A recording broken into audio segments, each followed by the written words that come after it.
The current hot topic around Major League Baseball is whether the Pirates should trade Paul Skenes or not. Now, obviously, it would tear down the fan base if they have a player that has not even played for them for a full calendar year and they trade him just because it seems like there's no chance they pay him when he inevitably hits free agency. But we're getting an article from Mark Feinsand of MLB.com as he spoke to multiple MLB executives talking about and kind of going over hypotheticals of what a possible Paul Skenes blockbuster would look like. Now, first of all, it would be extremely unlikely, and it probably wouldn't happen for at least another 2 to 3 years. That's when it's really a realistic possibility as the service time adds up and he heads into arbitration, but it's definitely something to dream on and talk about. Now, one NL executive said their return would likely be as significant a trade return as we've ever seen, and one American League executive, this is the crazy quote, he said,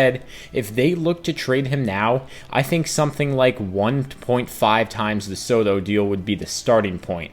The reality is that few teams have that many good players to trade, so he used the Red Sox as an example and said they could trade Tristan Casas, Roman Anthony, who's the top prospect in baseball, Marcelo Meyer, another top 10 prospect, Christian Campbell, he was a highly regarded prospect and the Red Sox just paid him, and Tanner Houck, who was an all-star starting pitcher last year. And then he added, assuming they won't trade their extended guys. Writing that down makes me think, maybe Pittsburgh should make a call. Another executive said they could ask for the moon from a contending team and would probably get it. Adding him to a current first division type roster could swing the World Series, and because of the years of control remaining, that team would probably feel pretty good about giving up a lot of their future. It would have to be a franchise-altering deal, which getting possibly the number one pitcher in baseball would do so. So let's talk about that Red Sox hypothetical. Obviously, hearing the names Tristan Casas, Roman Anthony, Marcelo Meyer, Christian Campbell, and Tanner Houck is an otherworldly insane haul when you're talking about one guy that pitches every 5 days.